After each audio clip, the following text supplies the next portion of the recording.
সুপ্রিয় দর্শক মণ্ডলী, আসসালামু আলাইকুম। আমি engineer Mohammad Rakibul Islam, building plan and design consulting চ্যানেলের পক্ষ থেকে আপনাদেরকে স্বাগতম। এখন আপনাদেরকে যে জিনিসটি দেখাবো এটি হচ্ছে 10 তলা একটি বিল্ডিংয়ের প্ল্যান, ডিজাইন এবং 3D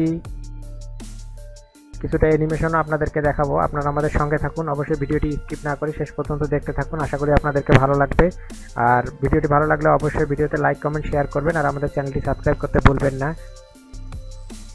আপনারা যে বিল্ডিংটি দেখতে পাচ্ছেন এটি হচ্ছে আমাদের সেই বিল্ডিং আর কি, যেটি আমি আপনাদেরকে ডিটেলস দেখাতে যাচ্ছি। তো এটি যেটি আপনারা দেখতে পাচ্ছেন এটি হচ্ছে ফ্রন্ট সাইড এবং লেফট সাইডের ভিউ আর কি।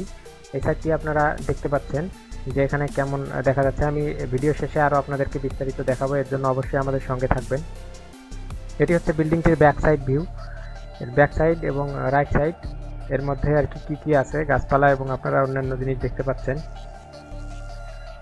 তো এখন আমি আপনাদেরকে যে জিনিসটি দেখাবো সেটি হচ্ছে এই বিল্ডিংটির আসলে প্ল্যান, যেটি আমরা যে প্ল্যান থেকে বিল্ডিংটি তৈরি করা হয়েছে সেই প্ল্যানটি আমি আপনাদেরকে এখন দেখাবো। তো এখন আপনারা অটোক্যাডে দেখতে পাচ্ছেন যে এখানে আমাদের প্ল্যানটি দেখানো হচ্ছে। প্ল্যানের মধ্যে এখানে দেখতে পাচ্ছেন আমাদের এই পার্শ্ববর্তী বিল্ডিং আর কি, আশেপাশের আর কি। এখান থেকে যে বিল্ডিংটি আপনারা দেখতে পাচ্ছেন এখানে দেখেন একটি রোড দেখানো হয়েছে আর কি। এই রোডটি হচ্ছে 38 ফিট ওয়াইড রোড। বিল্ডিং করতে গেলে অবশ্যই সেখানে রোডের পরিমাণ বেশি থাকতে হবে। বর্তমানে রাজুক রুলস এবং সিটি কর্পোরেশনের রুলস অনুযায়ী অবশ্যই পর্যাপ্ত পরিমাণে রোড না থাকলে সেখানে কিন্তু বিল্ডিং করা সম্ভব নয়।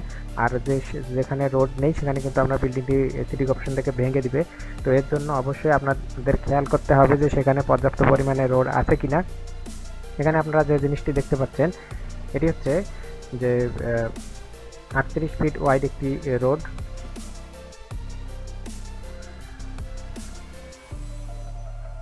তো এখানে আপনারা যেটি দেখতে পাচ্ছেন এটি হচ্ছে আমাদের টপ ভিউ, অর্থাৎ যে ফ্লোর প্ল্যান, এটি হচ্ছে আমাদের গ্রাউন্ড ফ্লোর প্ল্যান।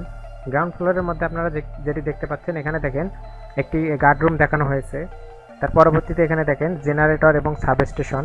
আর আপনারা এখানে কলাম দেখতে পাচ্ছেন, এই কলামগুলো আসলে স্ট্রাকচারাল ডিজাইন অনুযায়ী কিন্তু দেওয়া হয়েছে। তো এর জন্য অবশ্যই আপনাদেরকে এগুলো সঠিকভাবে ক্যালকুলেশন করে নিতে হবে। এটি হচ্ছে 15 ইঞ্চি 1 ফিট বাই 15 ইঞ্চি সাইজের একটি কলাম।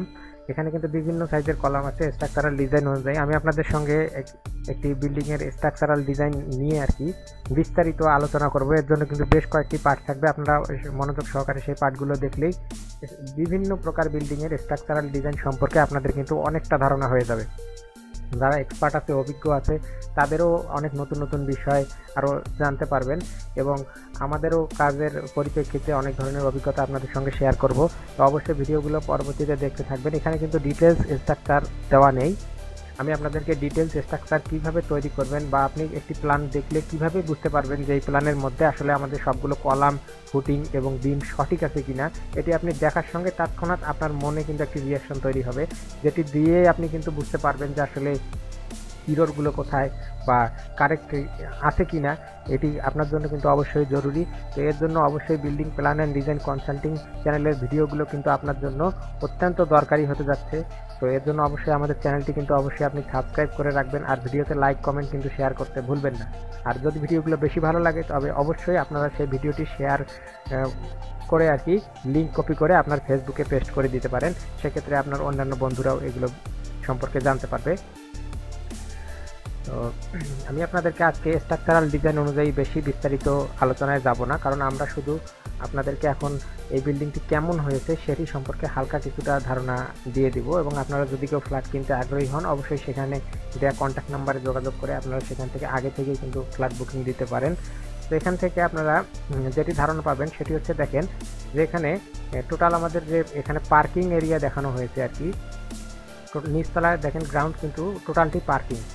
এর মধ্যে দেখেন গাড়ির সংখ্যা দেখেন এখানে 3, 2, 5, 6, 7, 8, 9 প্রায় 12টি গাড়ির মতো আর কি এখানে ধরা হচ্ছে আর কি টোটাল আমাদের এরিয়া অনুযায়ী। আবার এখানে কিছুটা জায়গা ছাড়তে হবে চারিদিকে।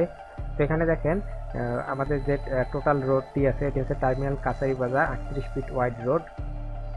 এটি হচ্ছে আপনাদের এন্ট্রেন্স, এখান থেকে কিন্তু ঢুকে যাবেন। আর তারপরে এখান থেকে কিন্তু এই যে জায়গাটি দেখতে পাচ্ছেন এটি কিন্তু বাগান সামনে একটু থাকবে। আর এখান থেকে আপনাদের জেনারেটর অ্যান্ড সাব স্টেশনের জন্য এই জায়গাটি, অর্থাৎ আমাদের এই রুমটির সাইজ হয়েছে 16 ফিট 8 ইঞ্চি বাই, এখান থেকে আপনাদের টোটাল সাইজ হয়েছে কিন্তু 15 ফিট, আর 16 ফিট 8 ইঞ্চি বাই 15 ফিট। আর এখানে গার্ড রুমেরও সাইজ আছে, এগুলো আপনাদের পরবর্তীতে দেখতে পারবেন। তো আপনারা প্রথমেই কিন্তু 3D দেখেছেন, আমি আপনাদেরকে এখন প্ল্যান দেখাচ্ছি এবং পরবর্তীতে কিন্তু এটি আমি আপনাদেরকে অ্যানিমেশন এবং স্কেচআপের মধ্যে আমি আপনাদেরকে সেই জিনিসটি দেখাবো যেটি দিয়ে আমি আসলে 3Dটি তৈরি করেছি। এবং আপনাদেরকে কিন্তু আমি অনেকগুলো টিউটোরিয়াল দিয়েছি, আপনারা সেই টিউটোরিয়ালগুলো কিন্তু মনোযোগ সহকারে দেখলে অবশ্যই সেখান থেকে কিছু শিখতে পারবেন আর কি। আর যদি কোথাও শিখতে কোথাও অসুবিধা হয় আপনারা ভিডিওর কমেন্টে জানাবেন, আমি কিন্তু আপনাদেরকে সেই সলিউশনটি দেওয়ার চেষ্টা করব। আপনারা এখন যেটি দেখতেছেন যে আমাদের এই গ্রাউন্ড ফ্লোর আর কি, গ্রাউন্ড ফ্লোরটি দেখেন খুব সুন্দর স্পষ্টভাবে কিন্তু আপনারা বুঝতে পারতেছেন। তো এখানে খুব সুন্দরভাবে কিন্তু এটি তৈরি করা হয়েছে। মাঝখানে দেখেন স্টেয়ার দুই দিকে আছে, এর ফলে হচ্ছে এখানে ড্রাইভার ওয়েটিং স্পেস, এখানে ড্রাইভার ওয়েট করবে। আর একটা কিন্তু আপনাদের লিফট, এই লিফটের সাহায্যে কিন্তু বিল্ডিং আপনারা উপরে উঠে যাবেন। আর এই দুই পাশে যে সিঁড়ি দুটি দেখতে পাচ্ছেন, এই সিঁড়ি দুটি দিয়ে কিন্তু আপনারা উপরে উঠে যাবেন আর কি। এখানে আমাদের যে সিঁড়ির সাইজ দেওয়া আছে, সিঁড়ির সাইজ দেখেন কত দেওয়া আছে, এখান থেকে 7 ফিট 4 ইঞ্চি বাই, এখান থেকে আমাদের এই সিঁড়ি কিন্তু আমাদের টোটাল যে এখানে 18 ফিট 6 ইঞ্চি, এইরকম যদি দুটি সিঁড়ি বিপরীত মুখে হয় তো এক্ষেত্রে কিন্তু অনেক পিপল উঠতে এবং নামতে পারবে। আর এখানে অবশ্যই নির্গমনটি ভালোভাবে হতে হবে, না হলে কিন্তু লোকজন উঠা নামা করতে অসুবিধা হবে। কারণ এই বিল্ডিংটাতে যেহেতু বহুতল ভবন, 10তলা বিল্ডিং, সেখানে কিন্তু অনেক পরিমাণে লোকজন থাকবে এবং তাদের বিভিন্ন মালামাল উঠানামা করতে হবে। এর জন্য অবশ্যই খুব সুন্দর এন্ট্রান্স এবং এক্সপিরিয়েন্সের দরকার। তো আপনারা এবার আসি আমরা টাইপিক্যাল ফ্লোর প্ল্যান, যেখান থেকে বিল্ডিংয়ের ইউনিট তৈরি হয় আর কি।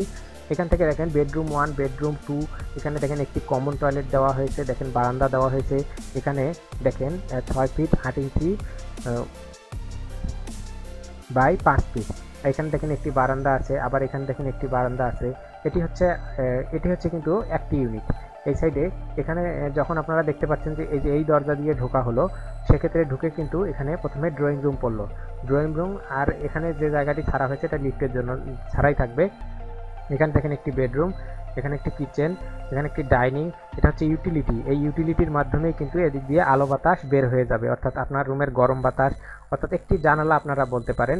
এই জানালাটি 4 ফিট করা হয়েছে, এতে পর্যাপ্ত পরিমাণে বাতাস কিন্তু বিল্ডিংয়ে প্রবেশ করবে। আপনারা যখন বিল্ডিংয়ের প্ল্যান তৈরি করবেন অবশ্যই খেয়াল করবেন যে সেখানে পর্যাপ্ত পরিমাণে আলো বাতাস আছে কিনা। যদি পর্যাপ্ত পরিমাণে আলো বাতাস না থাকে সেক্ষেত্রে কিন্তু অনেক ধরনের সমস্যা হতে পারে। আর পর্যাপ্ত পরিমাণ আলো বাতাস পেলে সেই বিল্ডিংটি কিন্তু স্বাস্থ্যকর বিল্ডিং হিসেবে বলা যাবে। আপনারা এখানে দেখতে পাচ্ছেন যে নিচের যে কলামগুলো সেটআপ আছে, সেই কলামগুলো কিন্তু এখানে সঠিকভাবে কিন্তু থাকলো। তার পরবর্তীতে আমাদের যে ফ্লোরে চেঞ্জ হলো সেটি হচ্ছে এখানে বিল্ডিংয়ের চয়েস অনুযায়ী, ফ্ল্যাট অনুযায়ী প্রতিটি কিন্তু রুম এখানে সাজানো হয়েছে, আপনারা দেখতে পাচ্ছেন।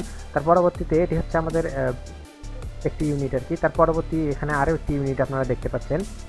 এখানে দেখেন ড্রয়িং কাম ডাইনিং, অর্থাৎ আপনার এই রুমের মধ্যে ড্রয়িংও হবে এবং ডাইনিংও হবে। এক্ষেত্রে দেখেন 17 ফিট বাই 10 ফিট সাইজ। তারপরে এখানে দেখেন আমাদের একটি কিচেন পাওয়া গেছে, কিচেনটির মধ্যে হচ্ছে 6 ফিট 8 ফিট 6 ইঞ্চি। তারপরে এখানে দেখেন ইউটিলিটি স্পেস, এখানে দেখেন বেডরুমের সঙ্গে একটি কমন টয়লেট থাকতেছে, আর এদিকে কিন্তু একটি বারান্দা থাকতেছে। এই বারান্দাটি কিন্তু আপনি ব্যবহার করে অনেক আরাম পাবেন, এক্ষেত্রে খোলা বাতাস পাওয়া যাবে। আর তার সঙ্গে কিন্তু বেডের এখানে আপনার টয়লেট ব্যবহার করতে পারবেন, খুবই সুবিধা আর কি। তারপর আপনারা কিন্তু বিল্ডিংয়ে প্ল্যান করলে এই জিনিসগুলো অবশ্যই খেয়াল করে নেবেন। যে ইঞ্জিনিয়ারকে দিয়ে প্ল্যান করাবেন অবশ্যই সেই ইঞ্জিনিয়ারের সঙ্গে এই বিষয়গুলো আপনারা কনসাল্ট করে নেবেন, যে আপনাদের বিল্ডিংয়ে যাতে পর্যাপ্ত পরিমাণে আলো বাতাস প্রবেশ করতে পারে।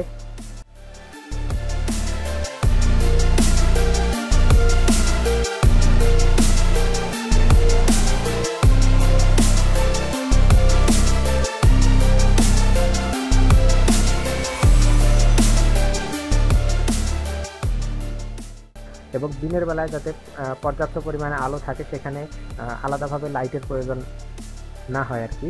তার পরবর্তীতে এই যে দুটি স্টেয়ার আমরা দেখলাম নিচতলায়, এই স্টেয়ারগুলো কিন্তু স্টেয়ারের জায়গায় কিন্তু সঠিকভাবে আপনারা দেখতে পাচ্ছেন।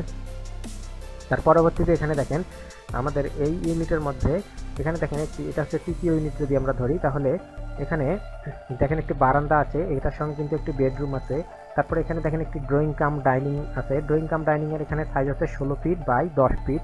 আর এখানে বেডরুমের সাইজ দেখেন 10 ফিট 6 ইঞ্চি বাই 11 ফিট। আর এখানে আমাদের বারান্দা পাওয়া গেছে 5 ফিট 5 ইঞ্চি ইন্টু 4 ফিট। এখানে একটি সি টয়লেট অর্থাৎ আমাদের কমন টয়লেট কিন্তু এখানে একটি পাওয়া গেছে। এটি হচ্ছে এই কমন টয়লেটটি হচ্ছে যে টয়লেটটি সব রুমের বাসিন্দারা আসলে এখানে ব্যবহার করতে পারবে, এইকে কি বলা হচ্ছে কিন্তু কমন টয়লেট। আপনারা যখন কমন টয়লেট নিয়ে নেবেন সেক্ষেত্রে কিন্তু একটি জিনিস খেয়াল করবেন যে সেই জায়গাটি যাতে চারপাশ থেকে যাওয়ার সহজ হয় আর কি, যাওয়া সহজ হয়। আর এখানে দেখেন অ্যাটাচ টয়লেট তো আছেই, অ্যাটাচ টয়লেট এই রুমে আছে, অর্থাৎ যে রুমগুলোতে অ্যাটাচ টয়লেট আছে তাদের জন্য বেশি একটা প্রয়োজন পড়বে না। অনেক সময় যারা গেস্ট আসবে তারা রুমের ভিতর দিয়ে আসলে অ্যাটাচড বাথরুম ব্যবহার করা অসুবিধা হয়ে যায়, তারা সরাসরি কিন্তু এই কমন টয়লেটটি ব্যবহার করতে পারবে। অর্থাৎ আপনাদের এখানে যখন সোফা বা অন্যান্য ডাইনিং টেবিল থাকবে সেক্ষেত্রে কিন্তু পাবলিক সরাসরি এদিক দিয়ে কিন্তু এটি ব্যবহার করতে পারবে। তো এর জন্য কিন্তু অবশ্যই আপনারা কমন টয়লেটের দিকে সেটি খেয়াল করবেন যাতে কমন টয়লেটটি এমন জায়গায় হয় যেটি সব রুমের বাসিন্দারা সেখানে ব্যবহার করতে পারে। তারপরে এখানে দেখেন এখানে বেডরুম 1 বেডরুম 2 বেডরুমের দেখেন এখানে আমাদের বারান্দারি পাওয়া গেছে 4 ফিট ইন্টু 4 ফিট 2 ইঞ্চি। আর এখানে দেখেন আমাদের টয়লেট কমন টয়লেট পাওয়া গেছে, না কমন না অ্যাটাচ টয়লেট পাওয়া গেছে 6 ফিট 3 ইঞ্চি বাই 4 ফিট 9 ইঞ্চি। আর আমাদের বেডরুমের সাইজ হচ্ছে 12 ফিট 4 ইঞ্চি ইন্টু 10 ফিট। আর এখানে আমাদের দেখেন একটি কিচেন পাওয়া গেছে, এখানে কিচেনের সঙ্গে কিন্তু একটি বারান্দা আছে। তো কিচেনটির সাইজ হচ্ছে 6 ফিট বাই 8 ফিট 3 ইঞ্চি। তারপরে এখানে দেখেন যে একটি বারান্দা পাওয়া গেছে, এই বারান্দার সাইজ হচ্ছে 4 feet by 5 feet 5 feet 5 feet আর কি। তারপরে এখানকার দেখেন যে কমন টয়লেট, কমন না এটা অ্যাটাচ টয়লেট, এই অ্যাটাচ টয়লেটের সাইজ হচ্ছে 7 ফিট বাই 4 ফিট 9 ইঞ্চি। তো আপনারা এখানে এগুলো দেখতে পারলেন। আমাদের এর পরবর্তী ইউনিটের রুম কিছুটা আমি আপনাদেরকে সাইজ বলে দিলাম। তার পরবর্তীতে এখানে আরও আমাদের শেষ ইউনিট যেটি দেখতে পাচ্ছেন, শেষ ইউনিটের মধ্যে এখানে দেখেন একটি বারান্দা দেওয়া আছে, কমন টয়লেট, ইউটিলিটি একটি দেওয়া আছে। ইউটিলিটি হচ্ছে 8 ফিট 8 ইঞ্চি বাই 4 ফিট। এখানে 8 ফিট 8 ইঞ্চি দেখানো হচ্ছে, আসলে এই মেজারমেন্টটাকেই 8 ফিট 8 ইঞ্চি দেখানো হচ্ছে।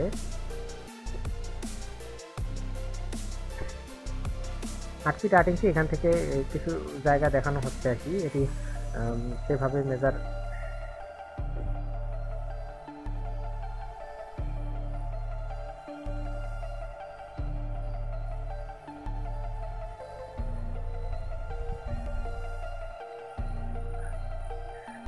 তো এটি হচ্ছে আমাদের চতুর্থ ইউনিট। চতুর্থ ইউনিটে আপনারা দেখে নিলেন। তো আমাদের টোটাল এখানে এরিয়া হচ্ছে একটি করে ইউনিটের যদি আমরা ফ্লোর এরিয়া হিসাব করতে যাই সেক্ষেত্রে আমাদের একটি করে ইউনিটের ফ্লোর এরিয়া এখানে যেটি পাওয়া যাচ্ছে আর কি, আমি আপনাদেরকে দেখাচ্ছি।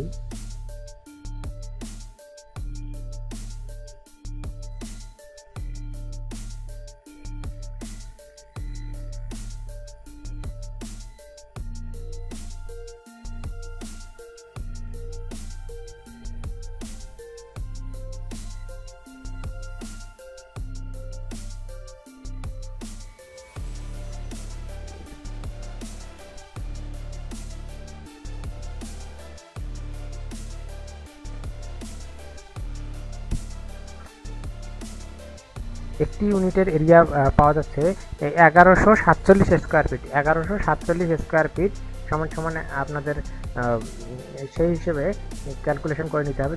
যদি এটি 1147 স্কোয়ার ফিট হয়, এটিও কিন্তু আমাদের 1147 স্কোয়ার ফিট, অর্থাৎ প্রতিটি আমাদের কিন্তু 1147 স্কোয়ার ফিট করে। তো এখানে একটি জিনিস খেয়াল করতে হবে, আমাদের টোটাল ফ্লোর এরিয়া কিন্তু এভাবেই ক্যালকুলেশন করা হবে। আপনারা দেখতে পেলেন আসলে কিভাবে এরিয়া ক্যালকুলেশন করলাম, আমি সেটি নিয়ে আপনাদেরকে আর বিস্তারিত না দেখাই। তো আপনারা প্ল্যানটা সম্পর্কে অনেকটা ধারণা পেয়ে গেলেন এবং আমি আপনাদেরকে গ্রাউন্ড ফ্লোরও দেখালাম। এখন আমরা চলে যাব বিশেষত 3Dতে। তো এর জন্য অবশ্যই আমাদের সঙ্গে থাকবেন, ভিডিওটি লাইক কমেন্ট শেয়ার করবেন আর ভিডিওটি শেষ পর্যন্ত দেখার চেষ্টা করবেন। তো দর্শক মণ্ডলী, আপনারা আসলে এখন দেখতে পাচ্ছেন যে এখানে যে বিল্ডিংটি আপনারা দেখতে পাচ্ছেন, এই বিল্ডিংটি হচ্ছে আসলে আপনারা এটি প্ল্যান দেখলেন। আর এটি হচ্ছে যে নিচতলা পার্কিং, আর উপরতলায় যেভাবে ফ্ল্যাটগুলো আপনারা দেখতে পাচ্ছেন এটি কিন্তু সেভাবে আসলে তৈরি করা হয়েছে এবং রেন্ডার করা হয়েছে। তো বিস্তারিত জানতে এই বিল্ডিংটির 3D সম্পর্কে আমি আপনাদেরকে আরেকটি ভিডিও দেব। তো আমাদের এই ভিডিও আসলে এখানে সকল বিস্তারিত দেখা সম্ভব হবে না, এক্ষেত্রে কিন্তু সময় একটু বেশি লেগে যাবে। তো আপনারা এখান থেকে দেখতে পারলেন। তো এই হচ্ছে আমাদের আসলে এটার 3D। তো এই 3Dটি আপনারা দেখতে পাচ্ছেন যে এখানে একটি নিচের দরজা দেখতে পাচ্ছেন, আর এখান থেকে বারান্দাগুলো আপনারা দেখতে পাচ্ছেন, বিভিন্ন মডেল তৈরি করা হয়েছে। আর এখানে মডেলের মধ্যে দেখেন কি কি দেওয়া আছে, কিছু গাছপালা, বাউন্ডারি ওয়াল দেওয়া আছে। তারপরে এখানে জানালাগুলো আপনারা দেখতে পাচ্ছেন। এটা হচ্ছে ফ্রন্ট সাইডের মধ্যে যে সকল মডেল। এই দেখেন বারান্দার মধ্যে কিছু ওয়াল নেমে আসছে, এগুলো মডেল অনেক সময় দিতে হয় সৌন্দর্যের জন্য। আর এটি আপনারা রোড দেখতে পাচ্ছেন, এই রোডের সঙ্গে। তারপরে এইভাবে যদি টপে যাওয়া যায় তো সেক্ষেত্রে এখানে আপনারা পার্গুলার দেখতে পাচ্ছেন। আর এখানে একটি ফ্লোরের অর্ধেক আর কি 2টি ইউনিট পিছনে বর্ধন করা হয়েছে আর কি। এই হচ্ছে আমাদের ফ্রন্ট সাইড, আর এই হচ্ছে ব্যাক সাইড। এখানে কিছু গাছপালা দিয়ে দেওয়া হয়েছে, স্কাই দেওয়া হয়েছে। আপনারা যখন রেন্ডার করবেন তখন আসলে বুঝতে পারবেন যে কী কী দিতে হবে বা না দিতে হবে। আর এখানে গাছপালা আপনারা দেখতে পাচ্ছেন, আর পিছনে একটি গ্রাস ফিল্ড আছে আর কি। তারপরে এখানে কিছু এখানে রেলিংয়ে আলাদা মডেল দেখতে পাচ্ছেন।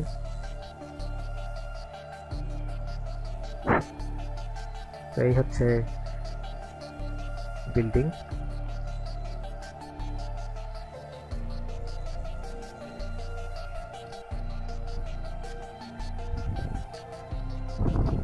তো 10 তলা বিল্ডিংয়ের প্ল্যান, ডিজাইন এবং 3D আপনাদেরকে সব কিছুই দেখালাম। ভিডিওটি দেখার জন্য, আমাদের সাথে থাকার জন্য আপনাদেরকে অসংখ্য ধন্যবাদ।